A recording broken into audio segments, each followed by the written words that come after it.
You got to accentuate the positive. Wow, I feel good. A little bit of feel good goes a long way. You're listening to Karen Swain, teacher of deliberate creation, accentuating the positive, showing you a way to a better life. Accentuating the positive, it's not just fad, it's sanity. Who in their right mind would accentuate anything else? If you feel like that's what you want to do.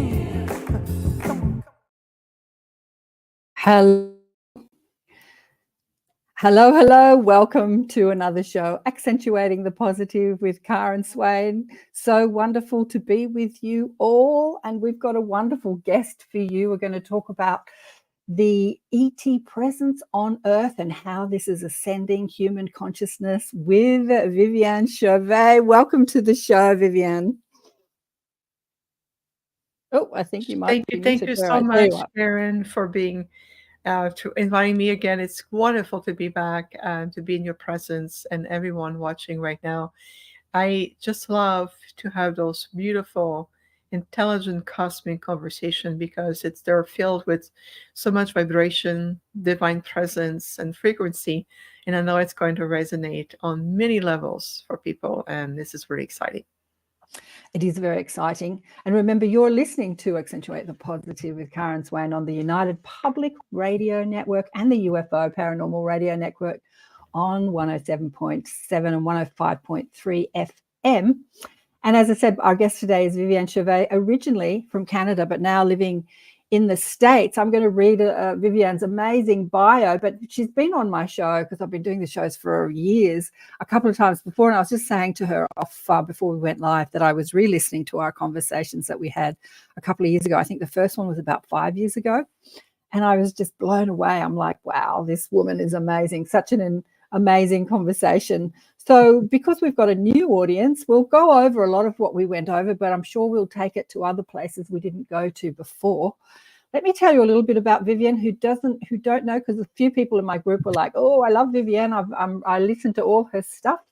So as I said, originally from Canada, Viviane Chauvet is an Arcturian holographic matrix master healer. Her emanation came to the planet as a biological Arcturian hybrid evolved soul and ET interspecies multi-frequency and multi-timeline teacher. Her soul avatar essence has returned in a project holographic human form that contains biofeedback.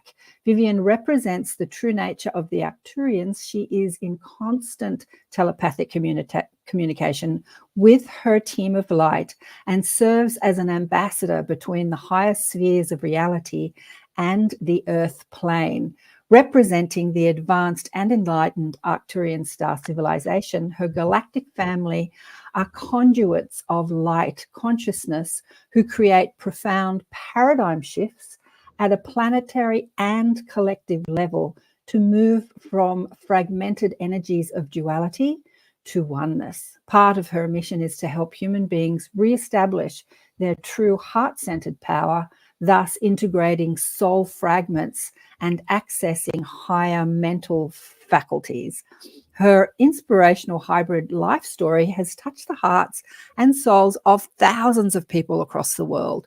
Her first collaborative book, best-selling book, is Wisdom of the Silver Sisters, Guiding Grace. And Viviane's been featured in 3 films. One is the 18-time award-winning documentary Extraordinary, The Revelations, which explores the historical significance of ET presence in specific paradigms, including ascension. For over a decade, Viviane has been a poignant figure in the spiritual and extraterrestrial community, inspiring and guiding others. She has spoken at conferences worldwide, and today she is also the producer and co-host of the Infinite Star Connection podcast. I think last time, and your website is called infinitehealingfromthestars.com. I think last time I spoke to you, Viviane, a few years ago, you didn't have the podcast. So you've started that in the last couple of years. Well, actually, we are already in our 5th season. So we started, a little bit further than that. I know it's been quite a beautiful endeavor of how the podcast came about. And And I was reflecting also what you mentioned, that our first interview together, our time together, was it already 5 years ago? It was, 5 years that's ago. incredible. Yeah. I know, it seems like yesterday, doesn't it? Yeah. Yeah. Yeah. And then we did another Inner Sanctum where you spoke to the group. That was probably a couple of, you must have had you must have had the podcast then. There's a few people chiming in. Pat says hi, Karen and Vivian and Diane and Shirley. Hello, ladies, galactic emissaries of light. How are you all? So excited to see you online. Yeah. Well, all the people that are online that are saying hello, I have heard your story before, but it's great to go over it again. Like how this all came about. How did you find yourself in a human form? And for people that don't understand what the hybrid program is, how that came about, that you're in a hybrid body. I know I'm asking you a million questions in one. And what that means to humanity. And Carl says hello. So how did this come about? What was the soul agreement between you and your parents and your galactic team? Thank you for this wonderful multi-layered question. And so let's take a deep dive.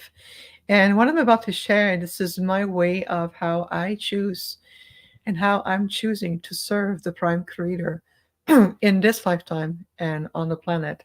We know that we all multidimensional. Sorry about that. We are all multidimensional beings, and we understand that we have had, all of us, a multitude of different lifetime in different star systems. Many people feel to their galactic soul ancestry that they're very connecting to a multitude of groups. That is because, again, to your soul ancestry, you have probably in experience and embody different time cycles, whether it's with the Arcturians, the Pleiadians, the praying mantis, whether it's also the Venusian, and other groups unknown to the planet. So to narrow down to my journey, Karen, is that as an Arcturian being, you know that the Arcturians, we have ascended and reached a level of enlightenment a long time ago, eons ago. We are very ancient. We're one of the most ancient civilizations that have been interacting with a multitude of home worlds and this quadrant for thousands of years. So we have the ability to perceive a multitude of timelines unfolding all at once. Time, it's nothing like we perceive it here. It's nothing like linear as a past, present, future. It's everything coexisting in the now, and the most highest probability of how each timeline is being influenced by conscious evolution, energies, frequencies, and so forth. So they came to the point where our Council of Elders noticed that a planet called Gaia, as you know her, will come into a more highest form of universal harmonic change in a timeline that you call the ascension timeline. So we always come and help different systems or planet or civilizations to reach the next level of evolution. So we came together and says, okay, we have some of our starseed people on the planet at multiple times. We have some of our souls who are experiencing human life on the planet. But what can we do to create an opportunity in the ascension timeline to bring one of our own directly in the purest form possible that will retain the essence of who we are, our genetic energies, our frequencies, and to bring the soul essence of our Arcturian civilizations onto the planet. So I volunteer, or an aspect of myself volunteers, and what we have decided is to create a very unique, what you call a hybrid vessel, or a hologram that will utilizing genetic energies and different form of conscious technology, that we can co-create a physical vessel that will allow an aspect of my Arcturian avatar self, or a fractal of myself, to enter this form in being able to be on the planet and being able to bring our teachings and co-create this acceleration energies into this organic timeline. And we're also here to help to release and deflect a lot of distortion and, of course, the negative influence that comes with the field being in this polarized energies. So that has been a very long journey for us of collaborating with a soul group, and that soul group agreed to work with us. And to that soul group, some of them reincarnated in terms of family lineage that you call my human family lineage.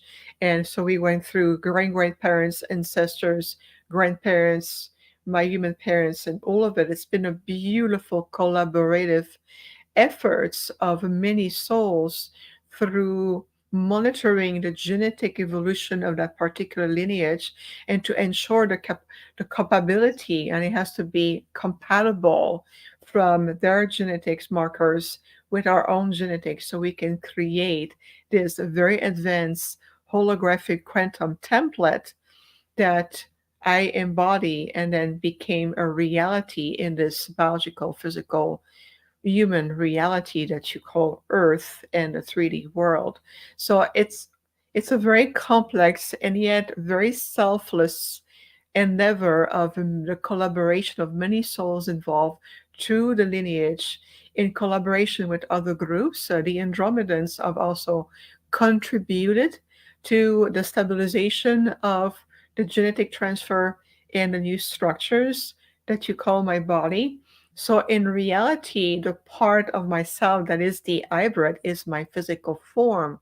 What is embodying this hybrid form is my Arcturian self. So it is truly an emanation of directly of being an Arcturian in this form. So I am coexisting with you on the planet as I am also coexisting still in my original form and working with a multitude of beautiful group consciousness and different associations of world and different beings from a multitude of dimensional presence. So it, I'm attempting to explain everything as cohesiveness as possible, but that's Yeah. what makes me unique in the sense that I, the way it came about cannot be reproduced, and my DNA is encoded in ways that it cannot be reproduced as well. So for people who ask me, have you had children in this lifetime? I would say no.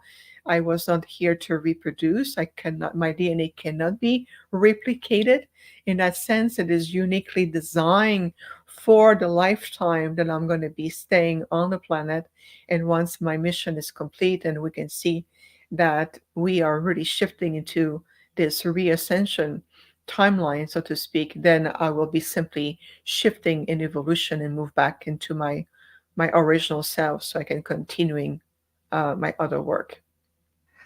Wow. Yeah. I'm just thinking, you've given an insight into what higher civilizations do when, humanity, what we seem to do is like we're just working on conflict all the time, conflict within ourselves, conflict within our relationships, conflict within the world. We're just working on that most of the time. So when we're not struggling and in conflict, what do?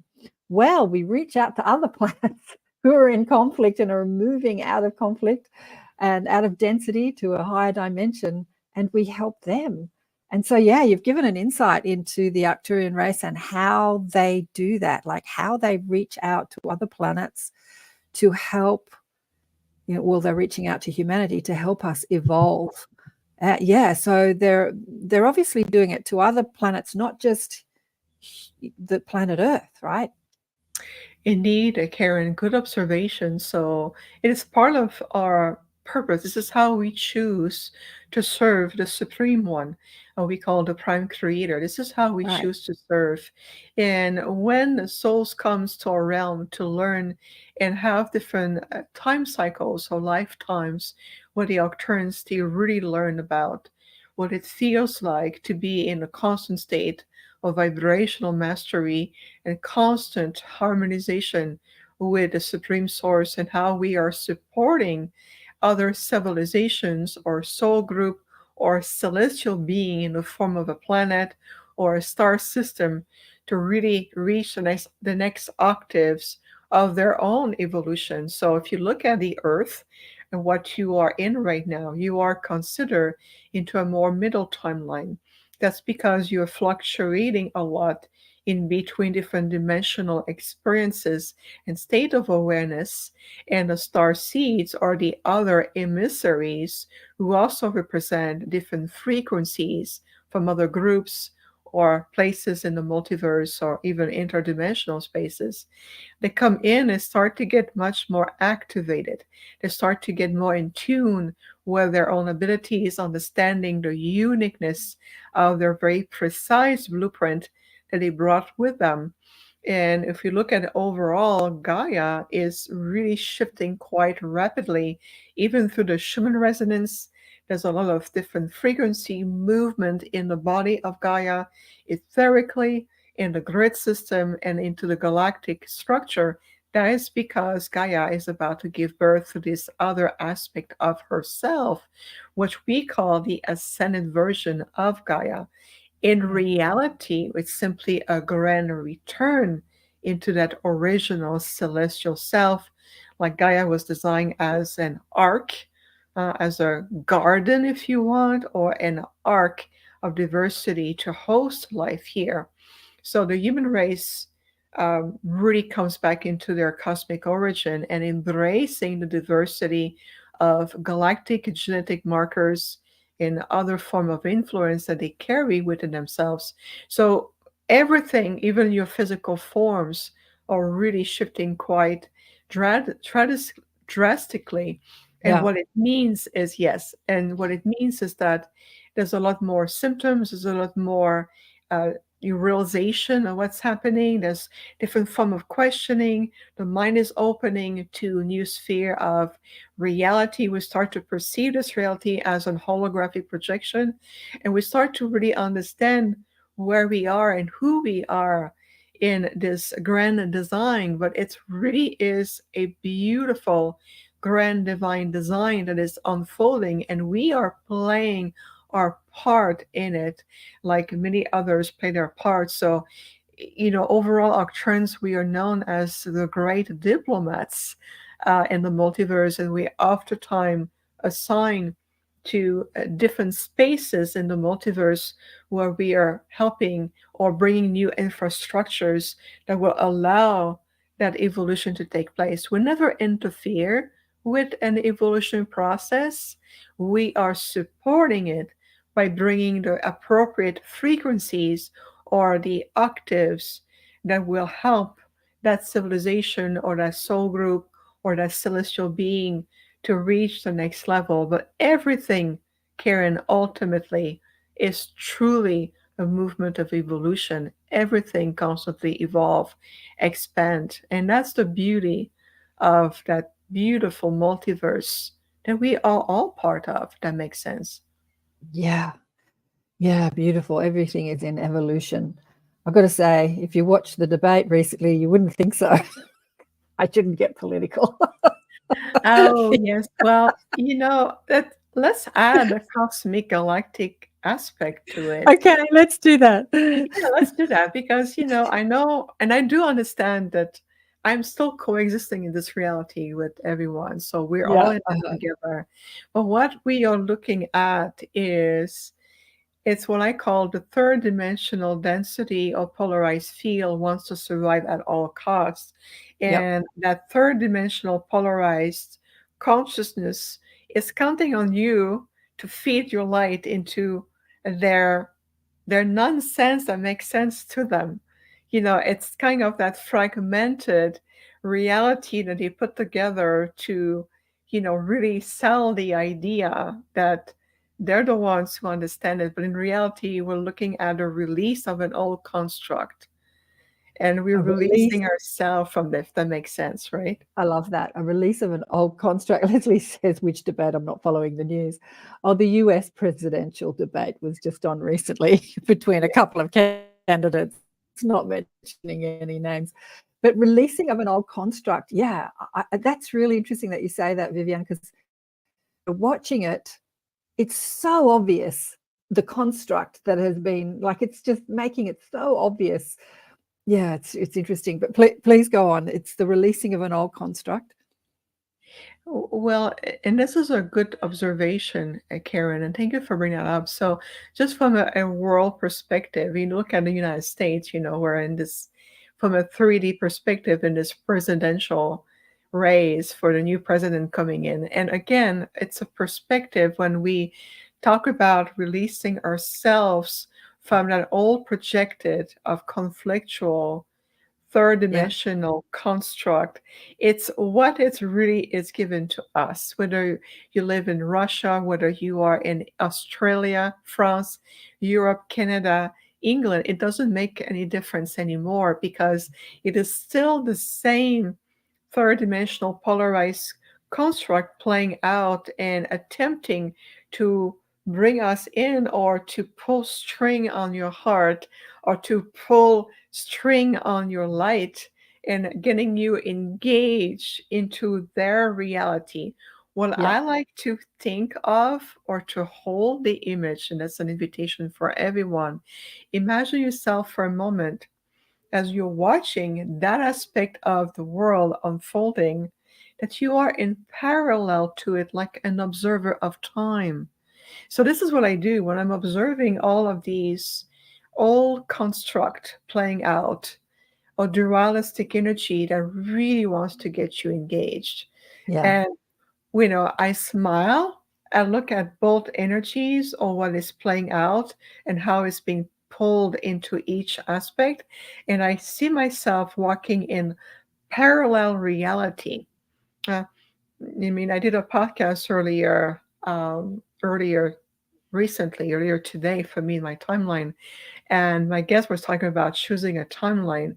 Well, we are at that point where, by releasing these old constructs, you're removing yourself from the holographic projected matrix energy that was put on top of the earth, and mm, from government structures, or royalty structures, or financial structures, and all these old structures.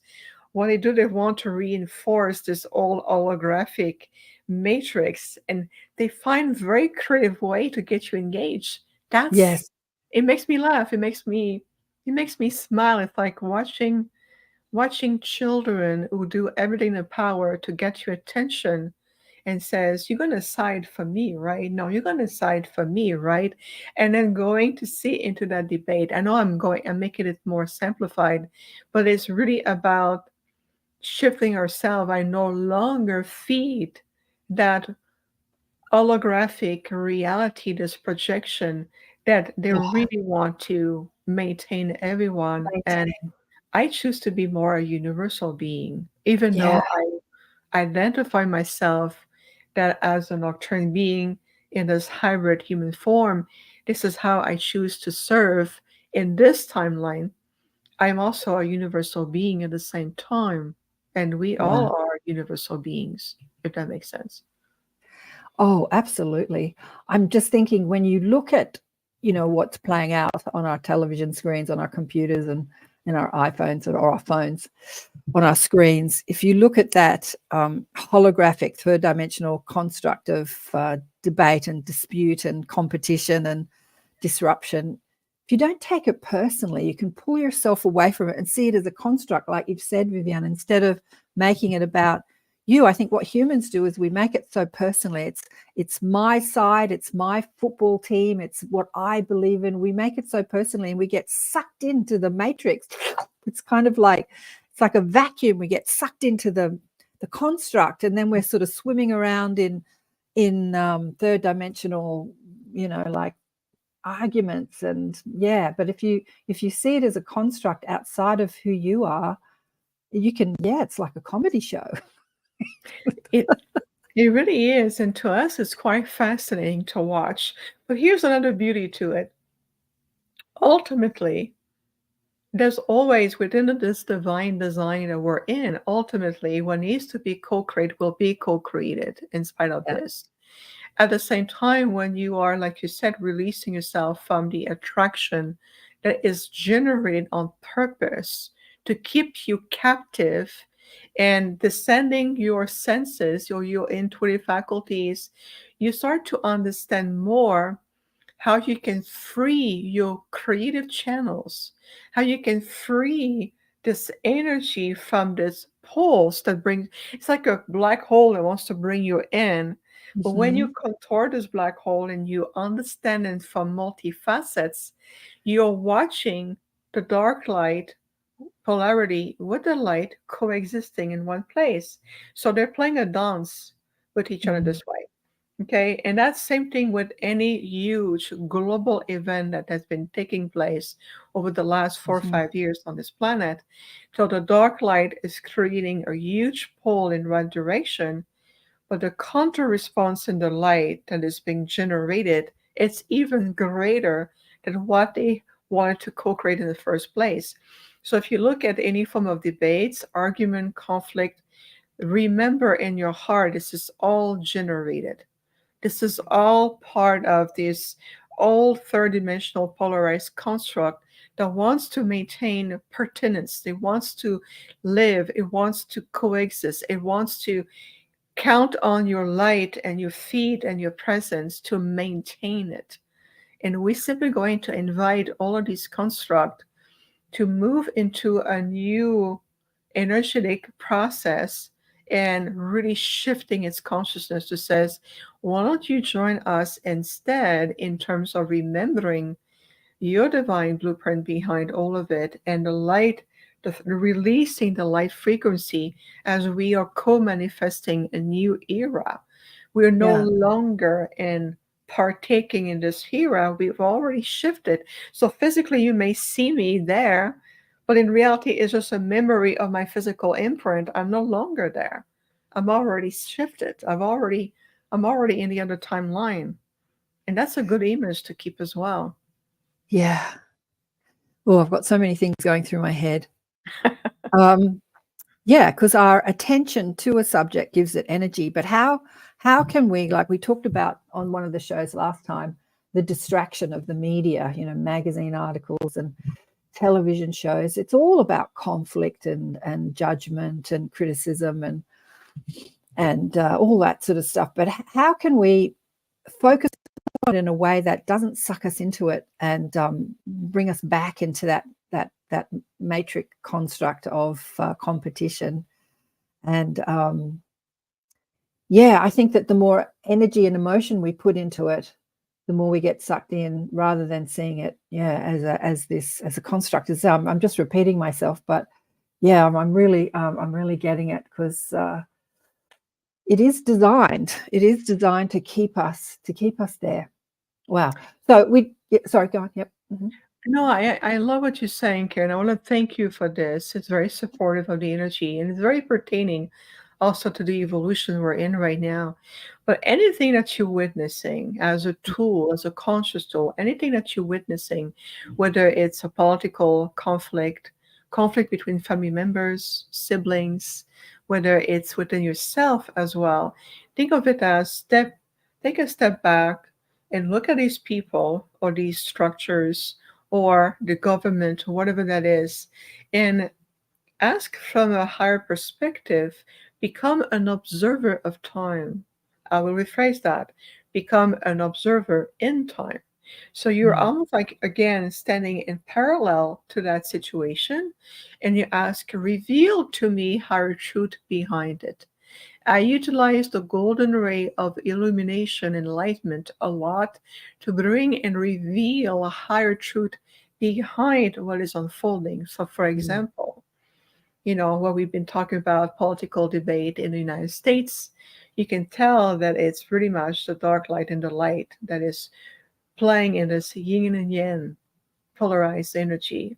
It really is. It's to see who is in one side, what is on the other side, and who's holding the space and neutrality and wholeness. The same thing with a conflict with someone or a hurtful comment, whether it's from a client, whether it's at work, whether it's from one of your children, whatever has been conveyed to you, feel it, acknowledge, okay, I feel in a certain way, I acknowledge it. Now, take that energy in front of you like you're watching a beautiful crystalline ball or a crystal, and ask, reveal to me what is the state of consciousness or what's happening within the field of that person throwing that comment or that word or that behavior. Allow me to understand what is the energy behind it. This is what we call the sacred art, ART, of decoding different level of realities. You're stepping into a more multidimensional presence of understanding what is this energy really coming from. And I will tell you on a personal level, because I like to share on the personal level, I have been experiencing as of lately a lot of those energies. And whether it's very powerful acknowledging energy or very dense and very hurtful.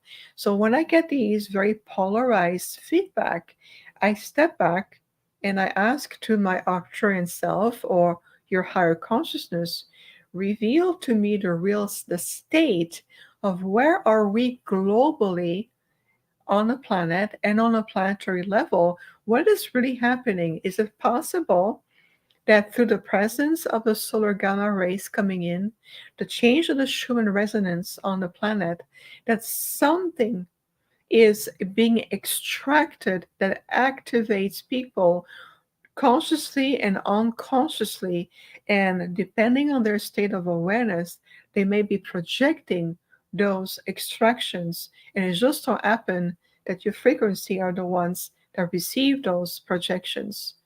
And it's easier than it sounds. I tell you, I do that all the time.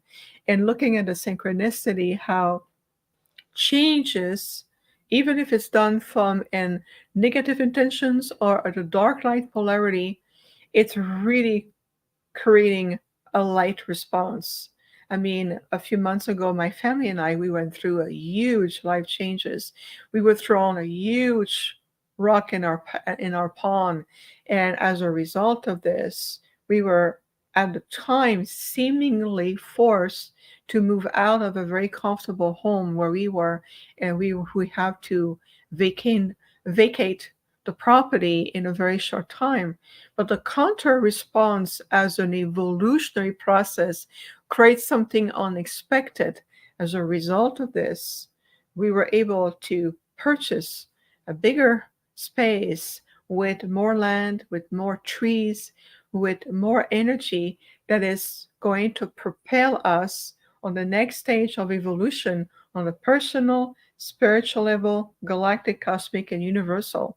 So that transition of a very contracted, negative, impactful energies have created a huge change with allowing all of us to blossom to ways in ways that we couldn't perceive at the time. So if you look at on the earth right now is something very similar. This is a very little micro example on something that is much more global. What I am talking about is the moving through the gatekeeper of the third dimensional density, of the way we've been playing roles and structures, and how we are shifting truly out of this third dimensional base matrix, which is a more mental matrix energy, and how we are shifting into a more organic, unified, heart-based fifth dimensional realities, and how we are also embodying these changes. So right now we are in between. I can feel that we are shifting. So what we're sharing with you is just practical application as well as very highly spiritual way to perceive these changes, and allowing you in the process to see where are you, where is your state of evolution, where is your state of maybe of resistance, maybe out of fear, protection, safety, where are you, and allow yourself to really shift in that perspective, and just to know that everything is interconnected. And even for us on an intergalactic, more interstellar, non-linear perspective, we can see how much the earth vibration is really moving, and there's a lot of deep movement that's going on. I don't know if you felt that, Karen, about those changes. Yeah, absolutely. There's a lot of movement going on. And one thing that many humans resist is that change, as you talk about. It's like when they get fired or evicted, or it really just represents change. But you're right. That's happened to me so many times, Viviane. I'm comfortable in a place, and then the landlord says, you've got to move out for whatever reason. I'm putting my family in there, or I'm renovating, or I'm selling, or whatever. And we resist that, like we see it as trauma. I remember one time I was in this cute little flat under someone's house. It was all very comfortable. And then she's like, you've got to move out. And I asked my guides, and they said exactly what you talked about. They said, well, this place is too small for you. You are expanding and you now need a bigger place. And I remember thinking, I don't have money for a bigger place. I live in a very expensive part of the world, actually. Sydney's one of the most expensive cities on the planet. And I just remember thinking, okay, I'm going to visualize a bigger place for hardly any rent, something that was seemingly impossible. And I started to lose my faith. And then I met a man, and he was asking me about what was happening in my life. And he said something really interesting. This is when I was in my 30s. He said, keep the faith, keep the faith. And what happened, long story, I ended up moving into this massive house. It was like huge for like little to no rent. And that's when I started doing having meetings in that house and doing workshops and teaching in that house, like using that house as a place. So when they said, yeah, you're expanding and you need a bigger place, because I was in this tiny little comfortable little flat, yeah, often we do resist change, but change comes both personally and collectively, usually with a lot of disruption. Yeah. It really is. And thank you for also adding an aspect of your personal journey, because we can all relate to that. And Yeah. it really is the moment we feel like we get comfortable. And one thing on the universal level that I have learned is when the universe sees that potentially your light get a little bit too settled in or can be dimmed, there will be an extraction, there will be a change that will be initiated. And it's really done in synchronicity also with the magnificence of your supreme higher self and how everything is put in motion. And even though sometimes it feels negative or from an, out of balance, distortion, intention, the thing about it is that what are we here to do? We're here to learn, yes, but we also here to reconcile that polarization or the fragment between the dark and the light together. We're here to bring it back into that sacred unification. We're here to bring back that unification within ourselves, and even at a DNA level in ourselves, on a cosmic level, on a universal level. We're really shifting and returning to that space. This is why we call this very specific timeline a reascension process. It's a grand return into that perfect state that you already are. You simply realign yourself in that state. And while vibrationally, when you start to move and simply shift certain vibrational aspect within yourself, you shift in the frequency, and the frequency associated with the next set of experiences. For example, when something impacts you and you can feel that your energetic field or the intelligence field of your heart has been distorted or impacted, or you feel off balance, take the time to step back, return into connecting to your heart, and with the intention of returning into the divine centeredness and neutrality, and allow yourself, I release the impact of the distortion that I have absorbed or has entered my field. I release the source point of that distortion, the intentions, the trigger points, and any form of energetic association with beings, group, consciousness, energy, known and unknown. So you're releasing the source point of that impactful distortion that has entered your field, whether you were hurt in your heart, whether it's impacting the crystalline core of your solar plexus, your willpower, whether it's any form of channel around your spinal cord as a conscious energy and matrix energy of conduit of pure connection, whether it's into the geometry of your body, is understanding what has impacted you and being able to release the source of distortion, so you can simply bring yourself to a deep breath into this beautiful vibrational signature that you have.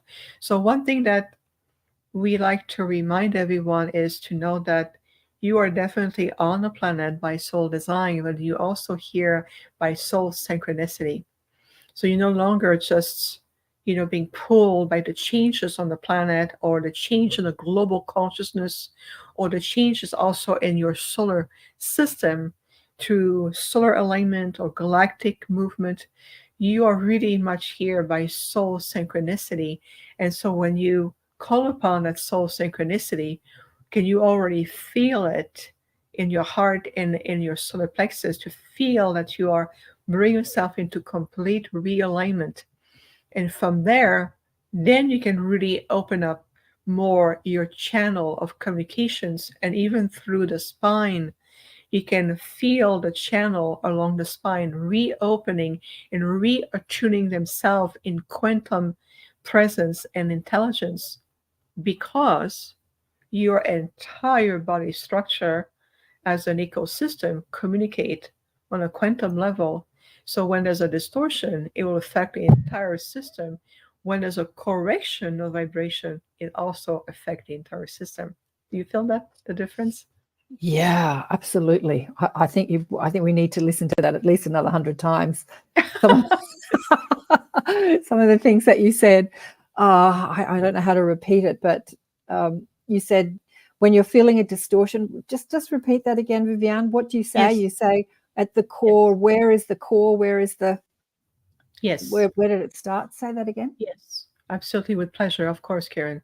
So whenever there's a distortion entering your field, let's say a hurtful word, You or feel hurt. something you saw on TV, or something that really puts you off balance, you off Right. centered.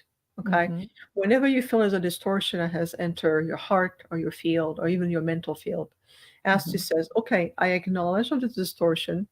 I ask to reveal the source point of the distortion, the Source point. intentions behind it, any form of energetic imprints, and any source it comes from. I release them all, and allow yourself to clear and cleanse yourself right away from that distortion and its source points, or a root source. So release yourself from a distortion, and with the intention in complete consciousness that you are recentering yourself in complete alignment with your divine light and your soul synchronicity, and to feel that you are simply really returning in that point of centeredness. Think of it this way. I'm going to give you a visual. It's almost like something that got tilted a tree, and an aspect of their roots got pulled out unexpectedly. It will create a distortion in the entire ecosystem of that tree. Now, if you come together and rebalance the tree and invite the roots to reconnect to Gaia in the grids with the soil and the entire network of the root system, the tree regain its balance and can re-anchor itself. So it's a beautiful image to give, but it's something similar in the sense that we all have the authority and the power to extract a distortion that says, okay, I felt you. You enter my heart. You enter my solar plexus. You distorted my sacral and my creativity. Now I'm asking to be revealed the source point, so it can be sent back into the light for transmutation. So this is a quick way and a very empowered way to bring yourself back. And part of what we do with the Arcturians, and will continue to do, is really bringing beautiful wisdom and teachings in a way that empowered with new tools and new conscious avenue to really step into who we are, and says we are going to globally choose to shift in a timeline of ascension. So you can have fun with your debate, you can have fun with your third dimensional matrix, fear-based energy. We've learned from it. Thank you for generation of teaching. We're shifting. Yeah. We're Yeah. no longer Yeah. in that sandbox with you. I'm moving Sandbox. here. I'm no longer in the sandbox with you. Oh, I've got so much to say about that. But I want to remind people that you're listening to Accentuate the Positive with Karen Swain on the United Public Radio Network and the UFO Paranormal Radio Network on 107.7 and 105.3 FM. And our guest today is Viviane Chauvet, Galactic Ambassador, Emissary, Arcturian Hybrid, Higher Evolved Conscious Soul. And we're talking about healing. And I was doing a healing the other day, Viviane, and you say that, you know, when you're feeling the distortion, so you feel the distortion as negative emotion, so you feel upset or sad or frustrated or angry or whatever that negative emotion is, that's your indication that there is distortion within your field. And then you ask to find the source point, and you ask to release the distortion from your field to rebalance the system. What I saw in the healing I did the other day, as we were doing something similar, I call them thought forms or belief systems or belief constructs, because I think the original construct of all distortion is that feeling of separation. We feel separate to our source. We feel separate to love. We feel separate to each other. It's that duality that we experience here. And so whatever negative thought we're engaging in, there is a feeling of feeling separate to what we want. I want to feel loved. I want to feel understood. I want to feel worthy. I want to feel strong. I want to feel healthy. We feel separate to what we want. And what they showed me was that when we release, there's a space. And what do you fill that space with? And just fill that with, I was filling it with golden light. Like fill that space with love. When you release something, there is this space left, and fill it with love, or ask, what would you fill that space with, Viviane? I love this. Thank you, Karen. Beautiful. I was with you in the energy when you were talking. And the space of remembering, it's the way I utilize this golden light that you talk about, which is the golden ray. I love the realm of illumination enlightenment.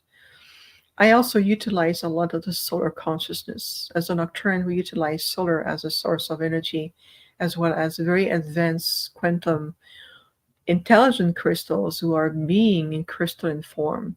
So we're very attuned to these form of advanced, very clear, organic form of energy. So when I feel the space, I commune. First, I like to commune with my Arcturian self, because this is who I am in this lifetime. And then I call upon the great console of the solar presence. And I open myself to all the solar energy. There's a multitude of gateway that connects all the suns and the multitude of solar system, planetary system, galaxies, universes. I utilize all the way to the great central sun. And I commune with the solar beings, the solar consciousness, and welcome the solar gamma rays into my field. And these rays turn into pure living light codes of energies. It really is beautiful. So this is something we incorporate a lot in our work. And we talk about, there's a lot of semantic words that is used, like light codes and activation and frequency and DNA. When it comes to it, when you start to really feel the vibrational presence, the sacredness of the intelligence that is vibrating in you and as you, connecting to any form of higher consciousness is available to you through a breath. It is available to you to the speed of a thought. It is really that connection. So I do synchronize my sacred heartbeat to the beat of the sacred pulse of the solar ray. Into the solar ray, I connect to the solar presence. I've seen the solar beings, the solar archangels, and I really expand in that energy. And it's my way to really feel how much that, beyond being this projected hybrid being that you see me as, or an Arcturian being, or an Arcturian avatar self, or a Andromedan, I remind myself that I am truly part of the entire fabric, the living conscious fabric of the entire creation. And I have seen an aspect of creation and how souls are really invited to engage and expand. And I'll tell you one of the key elements, and I do say one of the key elements, is how you live your life here. This Mm. human life, we have no idea. Human beings have absolutely no concept how absolutely pivotal this lifetime is. Mm. Why? Because how you allow yourself to clear, cleanse, resolve any hooks, attachments, whether it's from galactic past memories, whether it's on the Akashic level, whether it's the Earth historical timelines, whether it's genetic markers, ancestral, all of the above. When you're really moving through that process, and like you mentioned, Karen, it opens space. What it does is that it allows you to hold higher frequency of light. And how Yeah. much light, yes, and how much light you carry and you achieve to carry in this lifetime, it's the premise.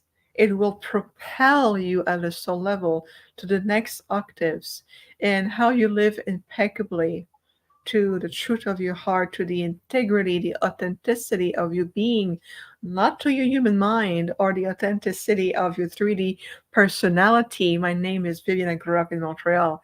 That's just my story, I have to tell you. But the Mm. authenticity of my being, and this is how I live. I live to the authenticity of my being. And Mm. as a result of this, I was offered, so to speak, to move well beyond this physical plane of existence, to move beyond being an Arcturian. I was offered to return into pure consciousness. Mm-hmm. And I told, or I mentioned, this supreme aspect of the prime creator, this omnipresence who came to me. I said, I would be honored to move on into these higher octaves of pure consciousness. Allow me to fulfill my earth mission, because I can feel, as Prime Creator was speaking through me, I could feel behind my field billions of life saying, hey, what about us? A planet calling me, Gaia saying, hey, you're not done yet. What about me? I felt the collective of billions of souls calling me, literally. And I told the omnipresence, to the gateway of my heart, I said, please come back again once my mission is done. I will continue to live impeccably as much as I can in this dimension. I want to fulfill my mission. And then, if I can move beyond being an Arcturian, then I will see at that level. But it's really magnificent, Karen, and everyone watching, how much this lifetime, it is your marker in time. It is the lifetime, and I do say the lifetime, to really make the choice at the soul level. How impeccably am I going to live with the authenticity of my being, and still honoring this human personality and still enjoying the Yeah. little details of this lifetime? You're always within that authenticity. It's your signature. It really is Yeah. magnificent. Yeah, it's a beautiful time to be alive. It's an intense time to be alive, but it's a beautiful time to be alive. So much opportunity is given to us to do exactly what you've said. Wow, thank you. That was so beautiful. We didn't even get into your story in this conversation, but I urge people to go and listen. Under this podcast, you'll see a link that says see more. You'll see the other shows I did with Viviane, where we explored her coming to Earth and the hybrid matrix of her physical body and what that represents. But we're all about healing today. I love this conversation. There's a couple of questions here. Moby says, I'd love what Viviane says about star seeds. Can she also speak about old souls or those who are not star seeds and their purpose? And Leslie, I'll get to your question soon. It's an interesting question from Moby. Yeah, thank you, Mopid. I'm glad that you love what we have to share. So, starseed again, starseed is a way that a soul will choose to serve in a very specific incarnation or a time cycle. So what it means is that those of you on a planet, beautiful people, who see themselves and understand themselves as starseed, just please know this is part of your soul design, that you are the emissaries representing a multitude of consciousness and groups and civilizations, and you have come to converge onto one planet to really help the diversity of life here, all sentient life forms, to reascend to higher form. Now we are usually very all souls, all of us, whether you see yourself as a star seed or you identify yourself maybe just as universal or a light worker or enjoying your human life. The reason for that is that even an old soul will choose ways to how they're going to bring about certain gifts, abilities, frequencies that will pertain the most in the time frame or the lifetime that soul will need to come. So, for example, there are many old souls on the planet that are also star seeds. There are many old souls who see themselves as or remember themselves as masters of light, or just pure consciousness, or they are these beings that have been coexisting with creation, and they chose to send out a fragment of themselves to come and experiment a physical human life, understanding what separation feels like, understanding what fragmentation feels like, or polarization. That's what they come to do. They're also experiencing that aspect of creation. So the word whole souls, Moby, it's very much more of an umbrella that speaks of beautiful celestial beings like yourself who have returned and embody this human journey or this physical form, and know that your presence is just as beautiful and powerful than those who are really clear about being a star seed, because that's part of their journey. So it's, again, just semantics, if that makes sense. That makes sense to you, Karen? Yes, absolutely. Semantics, exactly. Old souls might not be old to earth, but have definitely traversed the cosmos for eons of time and come to bring, what we call new souls or star seeds, maybe haven't had too many incarnations, can also be deemed old souls. I know, it's semantics. There's another question here from Leslie. She says, can we hear more about crystals and crystal beings? Yes. And thank you. Absolutely, Leslie. Thank you for bringing that up. Um, crystal, well, if you look at crystal the way you understand it here, clear quartz, citrine, rose quartz, you have beautiful amethyst and blue lapis and all of it. There's so many beautiful crystals that coexist on the planet. And at the same time, if you look at what their purpose is, they're very ancient being, their consciousness. They are also beautiful archives where if you start to understand the language of crystal, you start to decode the vibrational aspect of who they are in the form of a crystal. And you can also interact with them to understand what knowledge or encoded information they host. For example, every soul, regardless of your point of origination, every soul who returns on the planet and reincarnate into a human form or even an animal, every soul that returns to the planet will have automatically its unique earth crystal reactivated. That means that everything is stored and recorded. Everything you felt, you experienced, all the ups and downs, the lessons learned, the wisdom earned, everything is recorded in that crystal. Now you may say, can I access this crystal? The answer is absolutely yes. Ask the consciousness of Gaia, ask the consciousness of the planet to take you to commune with your earth crystal that is currently active. And when your soul leaves this biological human form or this plane of existence, then your crystal simply remain within the earth field, but simply deactivated. It's been there for thousands of years, and something we're very aware, and we are communicating with those crystals to understand the shift of generations of souls coming to the planet, past, present, future, and on a multidimensional level. There's many also ET beings who utilize really advanced crystal technology. And again, they're pure consciousness. in the form of giant crystal. We have clear quartz, so to speak, that are giants. They can also be strong enough to feed an entire planet in energy. And we are living in pure resonance field with these beings. That means that we are in constant vibratory peace and alignment with these beings. It's never to overuse them or to over empower them or to manipulate them or to want to serve them for our own purpose. It's an exchange. Now it's a beautiful infinity loop of exchange of energy. And as they are coexisting with us on our different planets, on our ships, or when we encounter them, there are certain intergalactic groups who are utilizing crystalline-based ship to navigate through the crystalline field or the multiverse or within different interdimensional space. For example, I have personally encountered a giant, beautiful mothership made of pure crystal energy, and that ship came from the Mer people in one of the watery planets in Sirius B.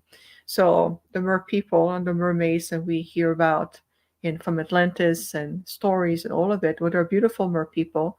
They're very advanced, higher dimensional beings. They're aquatic bays, and they travel in these beautiful crystalline ship. And I've seen one. Wow. Wow. Mhm. Gosh. Now you've got me interested. Not that I wasn't interested before, but I just love the Mer people. I'm fascinated by them. Any movie or show that represents the Mer people, like there's a beautiful movie called, about this, I can't think of the name of it. Maybe someone help me out. They captured this amazing Mer person and they had him in a facility, and then the cleaner of that facility fell in love with him. What was that called? That's just one of my favorite movies. Was it back in the 80s?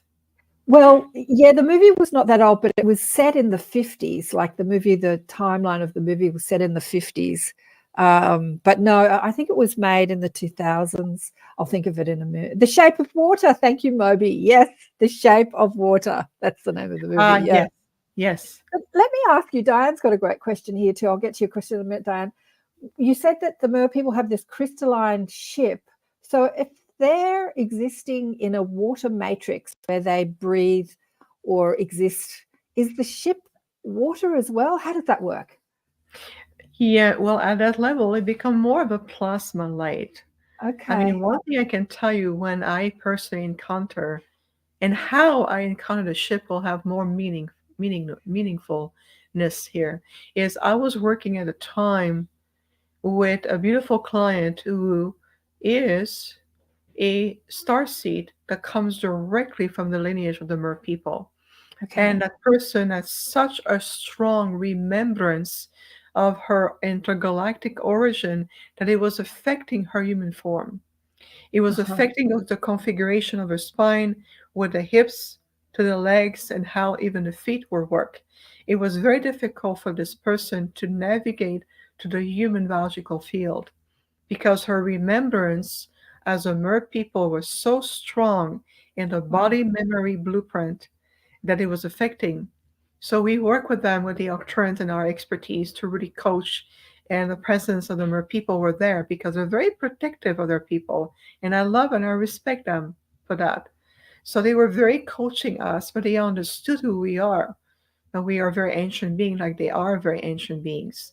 And at Yeah. some point, part of that person group came and said, we're going to deploy one of our mothership, which you're going to see, because we're going to send very specific frequency into the biological form of one of that person you work with, since that person is one of us. And it's going to help to amplify what the Octrans are doing to help to clear the memory so that the body template can be restored. And that's why the ship came. And I was working with that person, laying out on the table, and then that ship came, and I did see they projected directly in holographic thought form, and I saw the entire ship that couldn't be in the atmosphere of the planet. It was too big, but it's just to show me the consciousness of the ship was transmitting directly holographic thought form in my field, and I could see, as I see you, the ship itself with a crystalline structure, but it's not crystalline structure as you perceive your crystal here. The Right. crystalline aspect of that ship is representative of the evolution of that species. So there is that plasma energy, almost like a more of a thick liquid plasmic energy that is generating and that carry all the nutrients and everything that they need, obviously. But Wow. it's very much based on advanced quantum crystalline structure. It looked like a cluster. It looked very much like a big, giant cluster of a multitude of clear quartz combined in a very specific configuration. It was absolutely magnificent. Wow. Wow. That's so beautiful. Thank you for sharing that. That's just Of so course. beautiful. You know, my daughter is a dolphin. She's incarnated from a water planet. She's been quite skeptical over the years of me talking about aliens, as the mainstream call them, ETs, galactic, because I think she wants to fit in. And so crazy mum talking about aliens all the time wasn't, a kettle of fish. Anyway, so when I told her that she actually came from a water planet where the dolphins and the whales and the mer people live in Sirius B, she stopped judging me for talking about aliens, because her job is to take people. She's a free diver and take people snorkeling and diving with the whales and the ocean. Like, she's in the ocean more than she's actually on air. She's just, she's a water being. Yeah. So there's hi, how are you? So I want to get to Diane's question here. Are the Arcturians, you said here, working with souls incarnated on Earth who identify as Earth beings, meaning they feel like they have been on Earth here since the beginning, since her beginning? Interesting question, Diane. It's a beautiful question, actually. We do recognize that there are some souls who are more closely associated with the earth plane. And so we have been monitoring Gaia, as you've known her, for a very long time. And that means thousands and thousands of years. So we have seen how the evolution of that little part of that spiral and just a little handle of the spiral of the Milky Way has been evolving. So we work with a multitude of soul consciousness, soul groups. There's no discrimination between versus you are an earth base or consider more of an earth based soul energy, or you are more of a star seeds or an all souls, or a builders of form or part of the masters. We work with many beautiful diversity of souls, and so that includes those who have been more in sync with the earth planes. In fact, we have encountered many people who feel very strongly identify with Gaia and the earth plane energies, and we observe them evolving through that energies. But the beauty behind it is allowing yourself to evolve with Gaia as she is ascending back to her beautiful celestial self, and it will invite those souls to evolve alongside with her. Remember that ultimately it's all about frequencies and vibrational resonance. What does it mean is whether you are vibrating with the dolphins or see yourself as an earth based soul energy, it is still a vibrational presence. We still recognize your light. And ultimately, we are still all part of the one holographic supreme aspect of this beautiful divine design. It depends on what your soul has come to experience, what is the most alignment with your soul at this given time, and how you choose to serve. To us, it makes no difference. And something when we work with being from the Taurus constellation or other form of multi-reality, or those who have no understanding of emotions, or they have evolved genetically and consciously in a different level. So we're very diversified, so to speak. Even on board our ship, we have crew members who belong from different groups from various interstellar places in the multiverse, and we have been working with them for a very long time. So we are in this coexistence with different life forms, and that includes Yeah. Earth, of course. Yes. Yeah. Oh, I'd love to get up there. I'm sure I am in maybe my astral form up there on those ships with all that diversity of life throughout the Yeah. cosmos. It'd be so beautiful. I'm just going to say hi to Elsa, who's online with us. What was I going to say about? I think that the misunderstanding is that if you're an Earth being, you've been here since the beginning of Earth, but the beginning of Earth was created and designed by the galactic beings, right? It was their concept. I think we think of this God who is this being that created the world, but throughout the cosmos, life and designs of planets and form and everything has been the job of the beings that are already there that have evolved.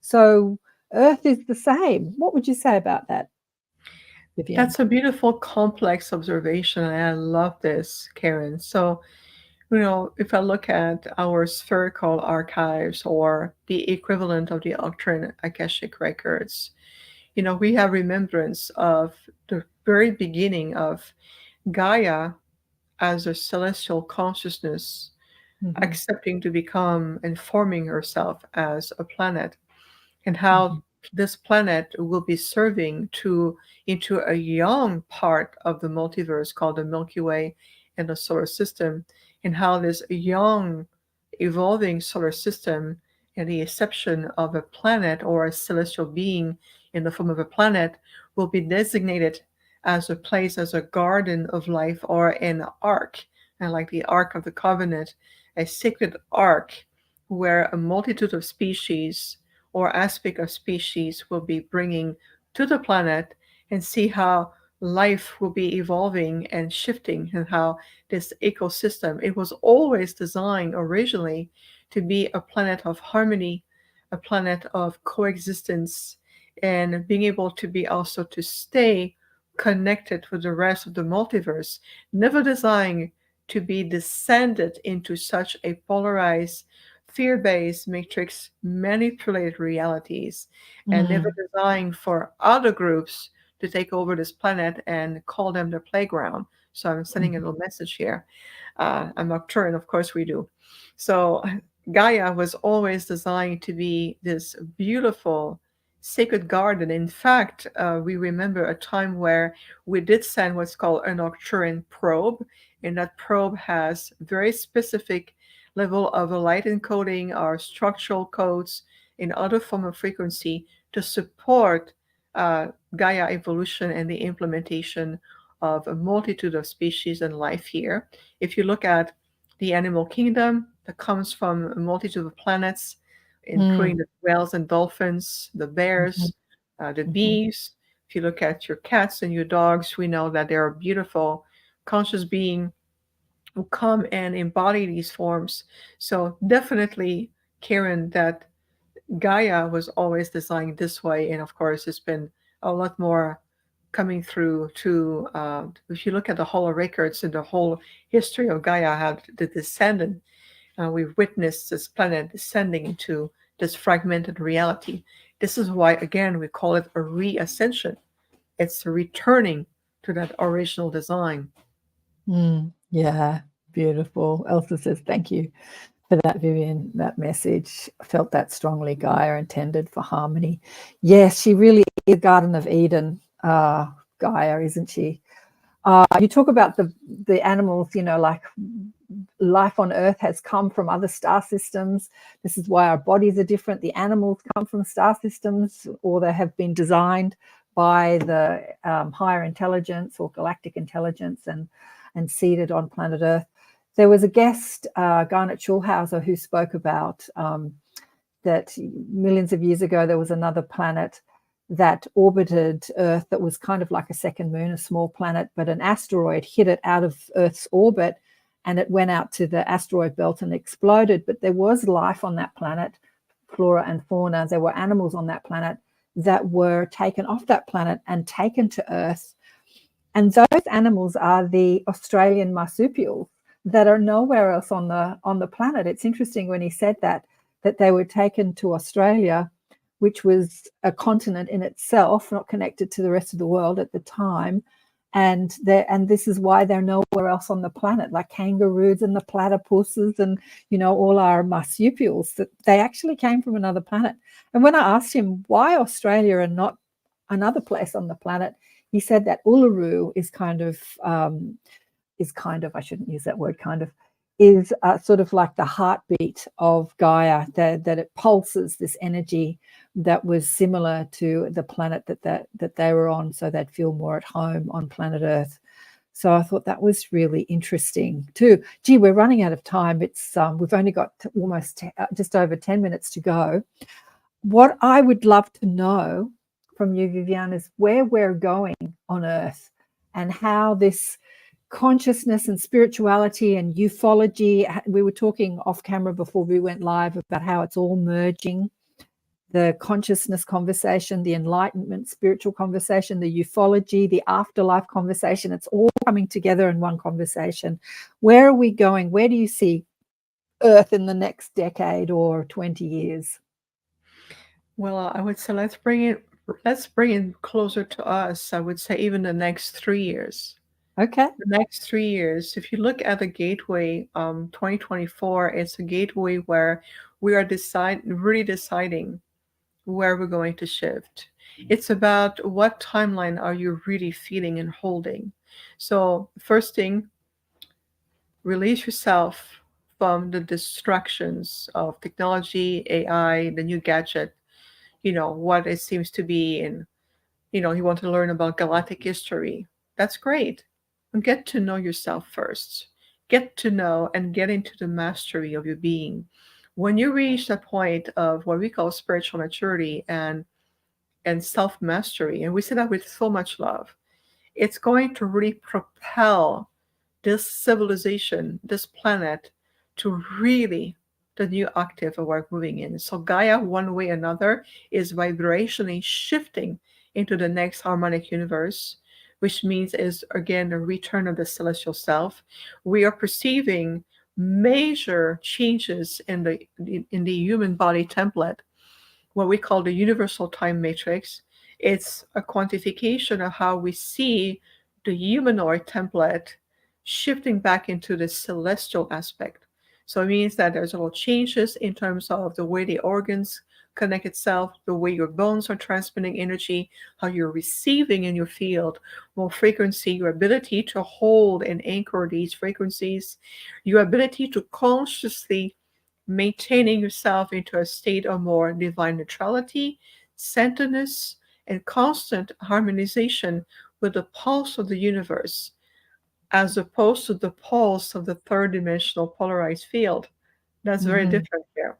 So when you're redirecting the focal point or the centeredness of your frequency in terms of what is it, what level of reality and holographic projection you're going to hold in place, whether you're in Australia, whether you are in New Zealand, in Africa, it is a time to say, as co-creator, we are bringing in now in this reality, that new era, that paradigm of ascension, harmonization, living in harmony with each other, when there's no more boundaries of linear time or who's allowed to have resources, how much money do you have, and what is your right to eat or your right to live in harmony with Gaia resources. We're releasing ourselves from these false authority energies, programming, and anything that is being dimming your light or keeping you in a descended form. That means also the brain circuitry is shifting to allow a much harmonious communication with the universe, and allow yourself to receive constantly these new transmission of light, even in your DNA template. And it comes to the time where we are seeing the human being stepping into accepting their divine multidimensional self and being able to consciously change within your DNA genetic codes what galactic origin do you want to keep and what other genetic codes you're going to turn off. There's no need to keep all of it, because right now you have all this encoding within you, and at the same time there's no translation or conscious understanding of what it represents, there's no need to keep all of it. There will be some very specific realignment that you're going to consciously make. And that starts by living impeccably every day. And what it means is be true to your heart, be authentic to your soul, be authentic to what you feel, what you're perceiving, what you start to understand, to your intuition. Live in harmony with yourself. You're going to generate that harmonized vibrational energies globally. So imagine if just half the population of this planet start to vibrationally emitting more harmonized energy on a constant basis. What do you think will happen to your planet or Wow. this reality, right? Yeah. It's a big wow, right? And Mhm. yet it is so available to you right now. It is very palpable. What we speak of is palpable to you now. It really Yeah. is. Yeah.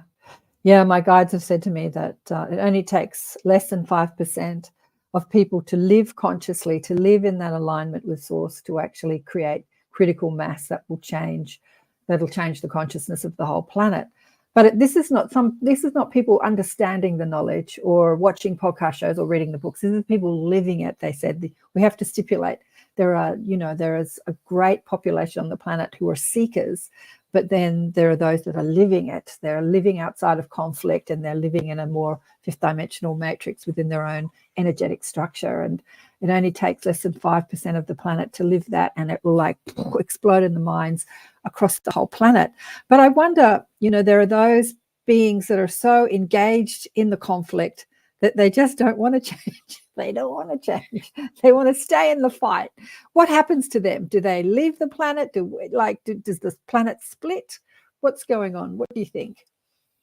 Well, there is a soul group on the planet, and they are unrelated. It's not about group family or your siblings or your ancestors. There's a soul group on the planet of souls who are meant to continue to evolve in a third dimensional base energy or a very similar third dimensional reality matrix or a very similar construct.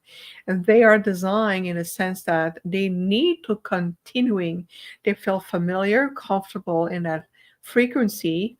And so they will simply continue to generate the same frequency and be in alignment with a past memory aspect of a planet or Gaia that is simply still existing in that memory field on the third dimensional level.